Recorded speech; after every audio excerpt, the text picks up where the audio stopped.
Okay, I think we're live. It's always hard to tell. Like it takes a couple seconds, but I believe we're live. My Yep. name is Darcy LaRoque, and this is Terry Osti. You are listening to Agent Tech Mastery podcast that we believe revolutionizes the real estate business for agents. I have almost 3 decades in information technology, and Terry has almost 2 decades as being an agent. And we are your guides to streamlining operations, saving time, and boosting your revenue. Discover cutting edge technology, systems, apps, and a mindset for profitable business and integrated business. If you want to know how to get there, you are in the right place. So, today's topic, Terry, newsletters. Newsletters. Oh my God. Yes. We talked about talking about this last podcast, and it really is about consistency. And it's actually interesting because we have been trying to be consistent in our podcast. Now life gets in the way, but we're on number 11, I think. And we try to do it every 2, 3, 4 weeks, at least once a month, if not every 2 or 3, 4 weeks. And we've been fairly consistent at doing that. And newsletters are no different, right? Exactly. Now, when we talk about newsletters, I know we have lots to say about it, right? Um, you want to focus on the electronic newsletters first?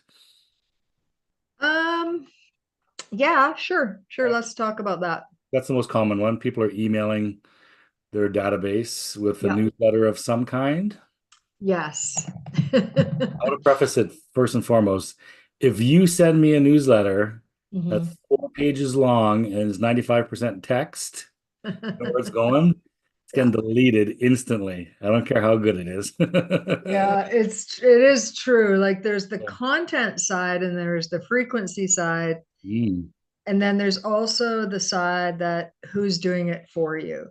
So let's first, can we maybe let's talk about the benefits of doing a newsletter. So, because some agents don't do any, some agents randomly do stuff. Some agents hire a company to do it, and some agents will have a newsletter included in their CRM or some other service. mhm. And each of those things can be a problem. So, what's the point of doing a newsletter? Is number one is to stay top of mind, Yeah. right? So regular newsletters keep you in front of your clients and your prospects, ensuring they're thinking of you when they need to go buy and sell, or their friends or family do, right? It also can be showcasing your expertise if you have specific expertise, but it's really about building and keeping relationships. So personal touches, right? Um, one On, of the things I, yeah, on that note, you want people to be receptive of your newsletter, yeah, correct? Because you see it so many times over and over again where newsletters are going out through an automated system and the content hasn't even been reviewed by the agent that and it drives goes people nuts. out. Yeah. And if a number of agents are subscribing to the same service, there's a good chance if one of your clients has multiple agents sending them stuff, they might get the same email from multiple agents Yeah. because it's a canned service. It's a pre-done service Yeah. of content. How embarrassing is that? Well, it's twofold. Like you said, they may be getting it so they know, and then they'll probably never read it again if they see that. But For sure. I'm of the mindset, and we teach agents this in our program, is that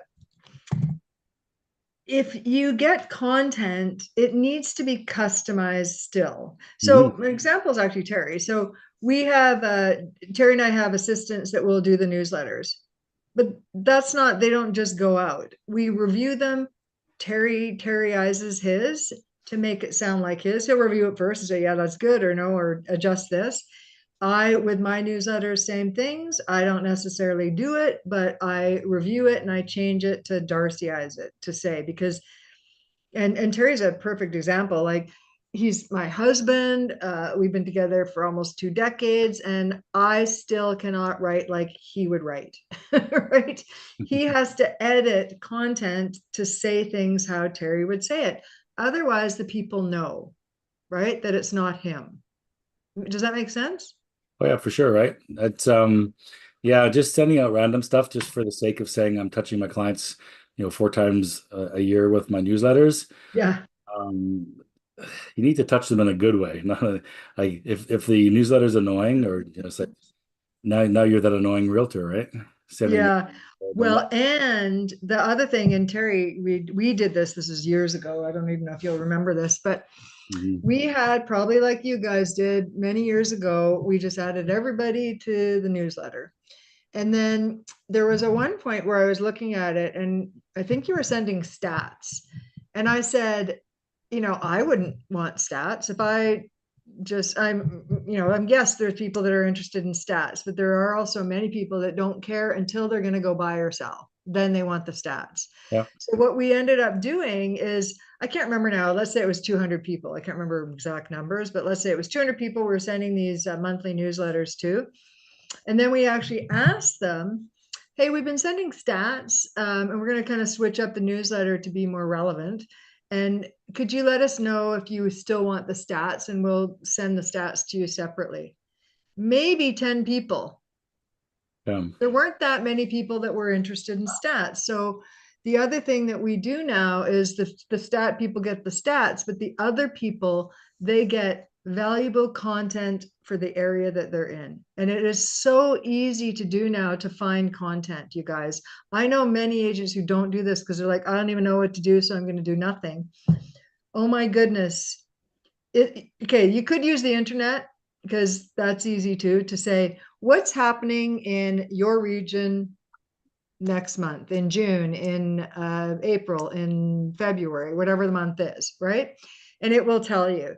Now, AI, I get so excited about this, will give you content within like less than a minute for your area. You copy and paste it, you got newsletter content to send to people. It is incredible. So you might say, what's happening in blah, blah, blah in January, whatever the year is. And it will give you links and information about things that are going on in your neighborhood. It is incredibly powerful, and you can save tens of hundreds of hours using AI. Terry, yeah? oh yeah, for sure. Yeah, it's pretty amazing. And but remember how you said you wouldn't be able to write in my tone? Right. AI can. It can, and it also, we have to review everything. I mean, it Yeah, can kind of, once it gets to know you, it gets better and better. Like I know it's for me, crazy. I don't need to change much. I use AI every single day, and we'll actually do another podcast about AI and how incredible it is. I'm just going to write that down right now because so I Um, remember. no, Um, but it is incredible. I use it every single day to do presentations, to do emails, to do replies to things. So I don't even have to think anymore, to be honest with you. And a lot of times I don't really have to edit it. I sometimes do, but most of the time, you're right, I don't. Um, but the content, here's the thing what I see agents do. And is it better than doing nothing? Maybe. This is a typical thing I see. So I know Exact has this, and there's some other CRMs that give you newsletters. So, and their newsletters are about, well, maybe you don't even know because you don't look at them. Right? That's the problem, a mm, problem. But generally speaking, let's say I'm on your newsletter list and I just bought my home. I'm so happy. And now you send out the newsletter to me about staging my home. I don't care. yeah, exactly. Like, so I think it has to be, you have to send the right content to the right people. If you have first time home buyers, then you should be doing newsletters, or they should be in a drip on your CRM about what? First time home buyers.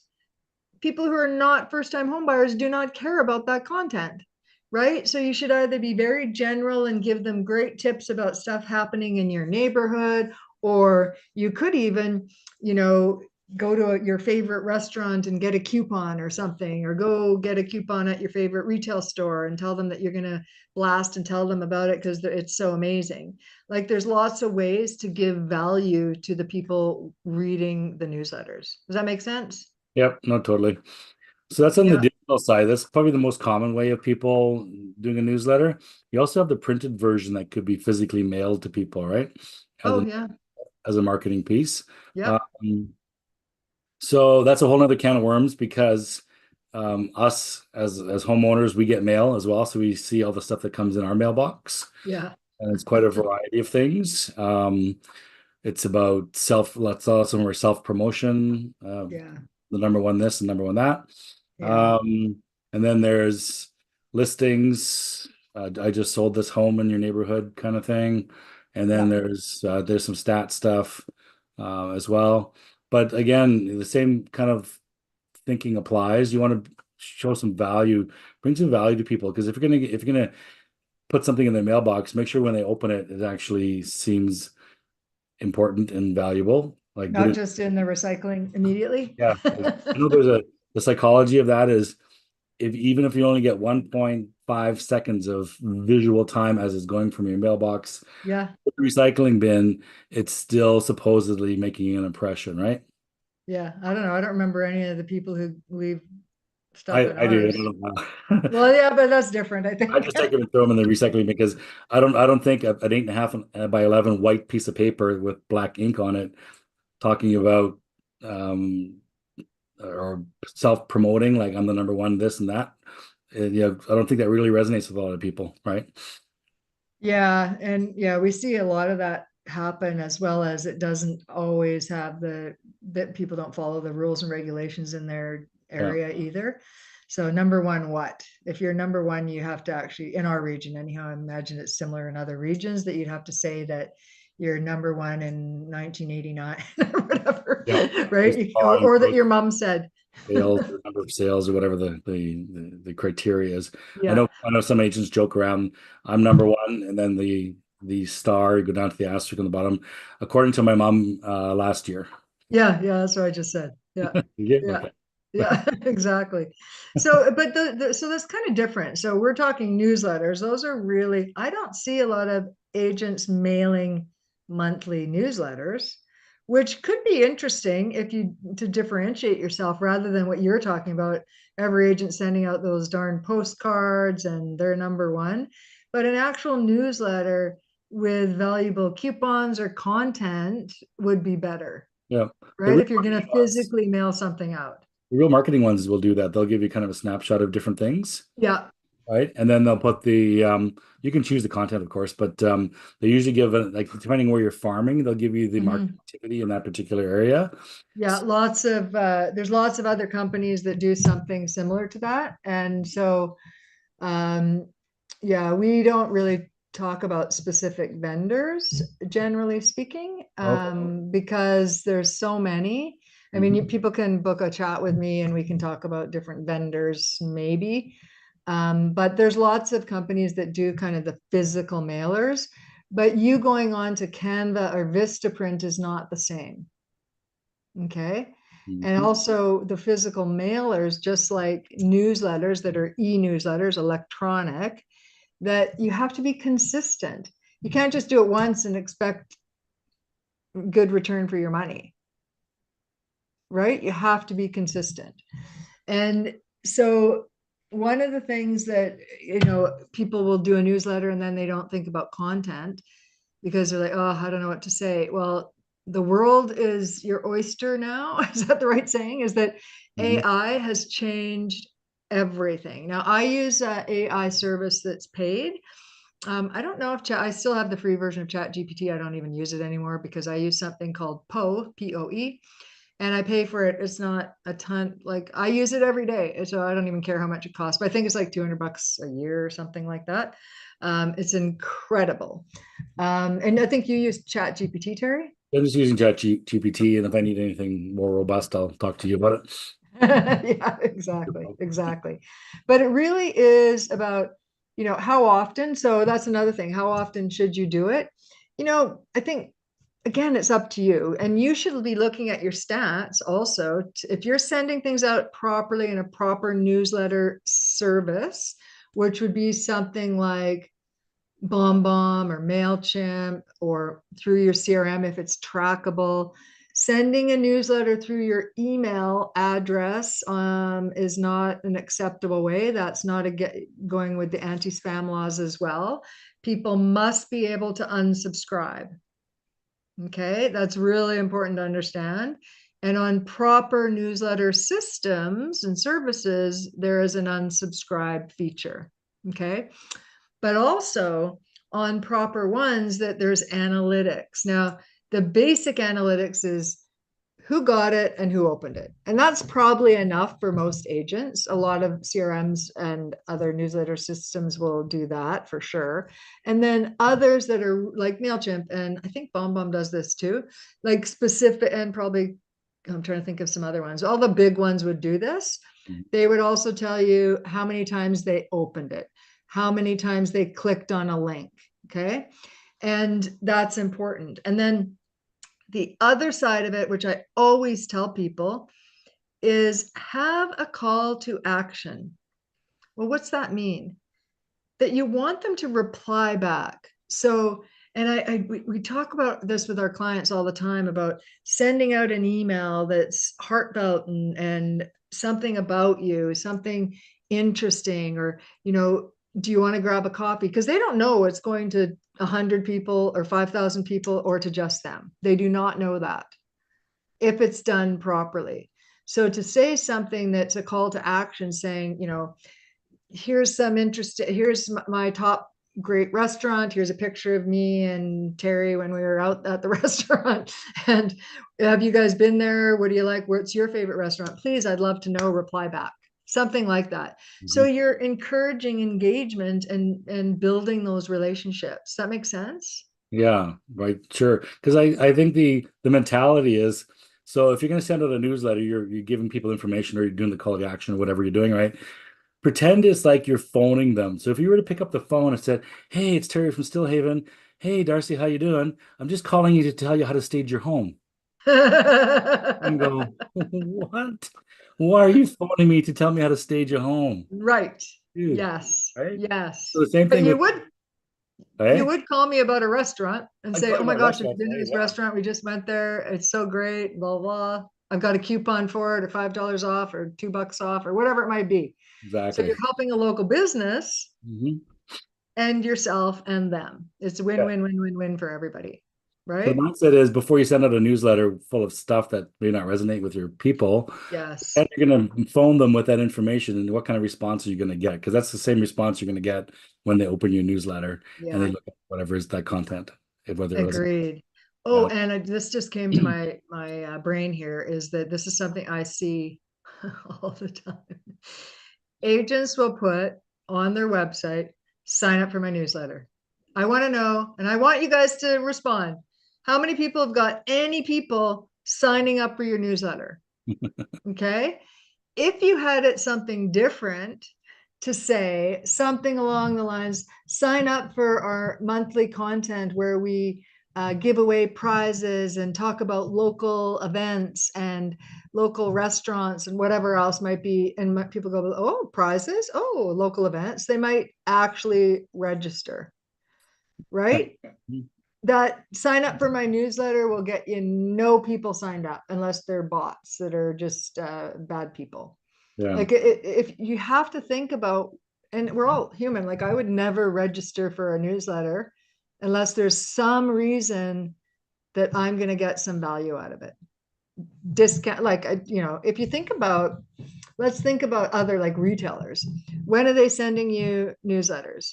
When there's a new line, maybe when there's a big sale and you're like, you like it because you've signed up and you want that content because now you get that shirt for 20% off or whatever, and you're going to buy it anyhow, Mhm. right? So why not give content to the people that are reading it something of value and not necessarily market stats? Now, I know some of you guys are probably saying, well, everybody likes market stats. I challenge you to ask people, do they want the market stats? But if you don't want to do that, what I would do in the newsletter format, I would have the interesting thing that's general, something that's going on next month, something about a restaurant or coffee shop or a retail store, and then below the stats.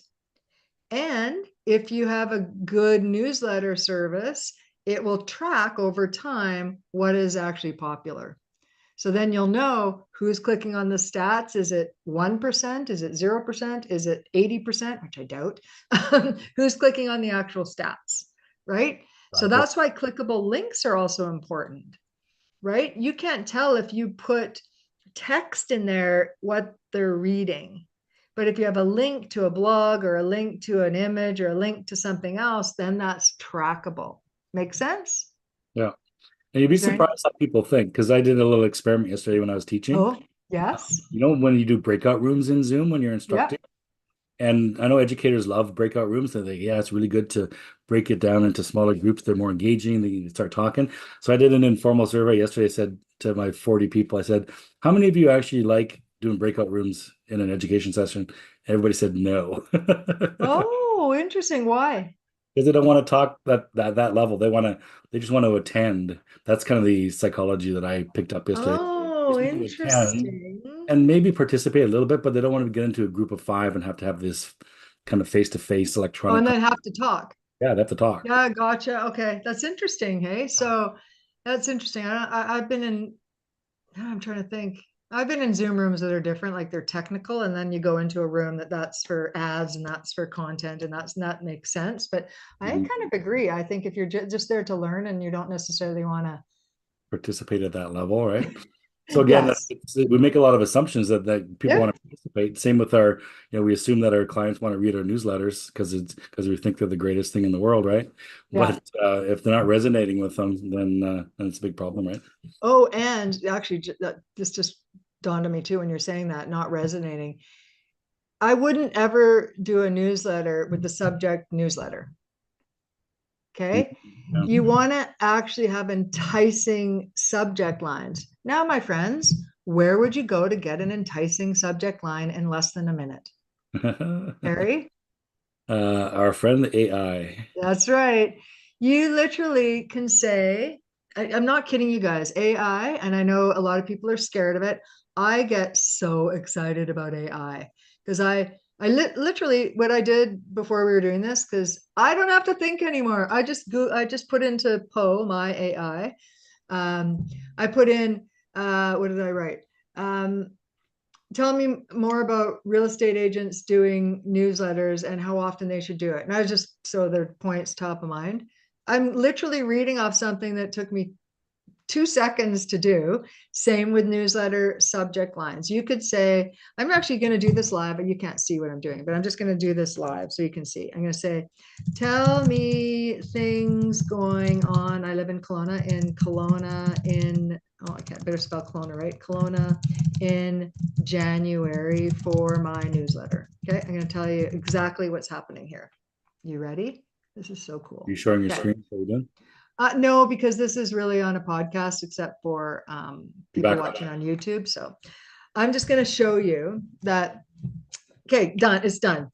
Winter activities, go to Big White, go to Silver Star. You can ski, snowboard, whatever. There's the Kelowna Farmers Market, and then it tells you stuff about that. There's a Kelowna Art Gallery exhibits. This is what's happening. There's live music at these venues. There's a Okanagan Winter Festival in late January, and this is what happens. There's outdoor skating rinks. Okay, there's community events, all this. There's health and wellness workshops and blah, blah, blah. So I wouldn't put all that in there. I'd pick and choose what resonates with me, put some images on there. Now I'm just going to type, give me 10 enticing newsletter.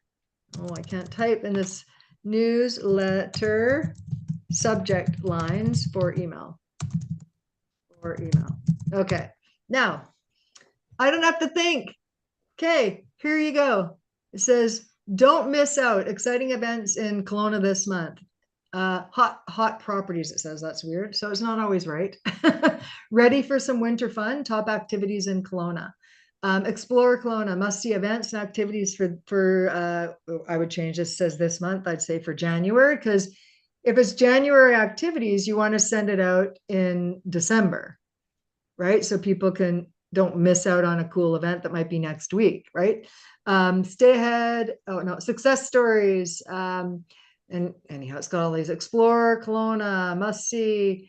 There are 10 in like 10 seconds, less than 10 seconds. And then I could actually be more specific and get better subject lines. But saying January newsletter, why would I open that? Boring. I would delete that Yeah, because for sure. there's no reason for me to open it. We want an enticing subject line and a call to action, right? If you get nothing else out of this, is a good subject line and always be consistent once a month. And you literally, and I'm not kidding you guys, you could spend half a morning and you could do a full year ready to go, right? Full year ready to go with the email or the all the information and the subject. It wouldn't, like, I just did this in, if I actually did this, and it would maybe take me 10 minutes per month, and I would have all the content for the year. Now, the only thing about that is that events and stuff, if you're doing that, is that by 8 months out, we might not know good content about what's happening in your city. But you can always do a restaurant, name some great restaurants. I'm just going to do that. Name some top restaurants in Kelowna. Let's see if they're right.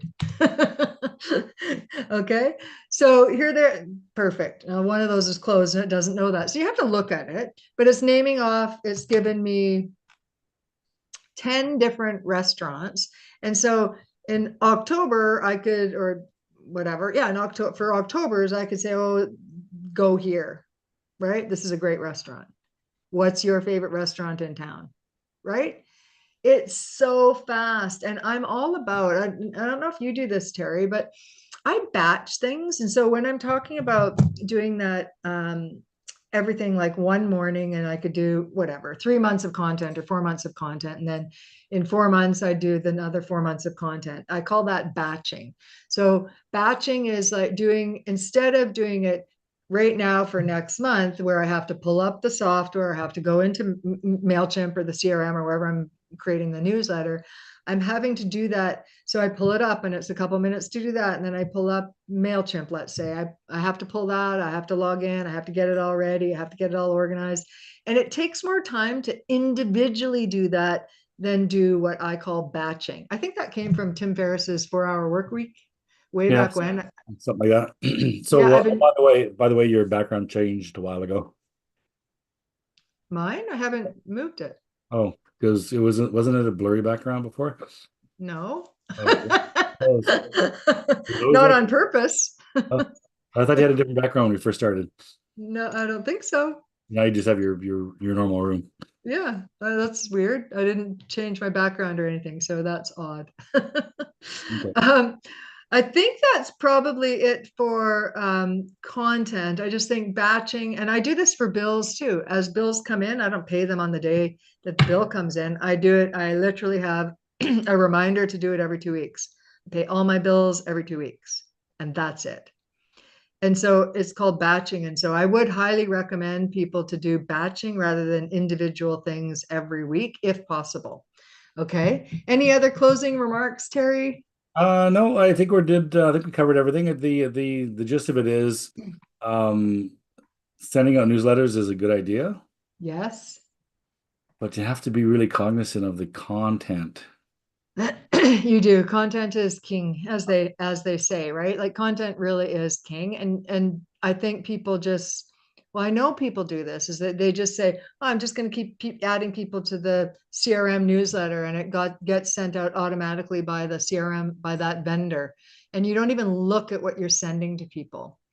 And that's the same as when we do drip campaigns or activity plans, when you create emails for a specific type of person, like a buyer or a seller, and you're saying the same thing all the time, you want to make the content interesting, right? So all of these CRMs have libraries of stuff that you can use, but do not use anything straight out of the box. Look at it, review it, grab the content, put it into AI, and then customize it to make it sound like you and how you would talk.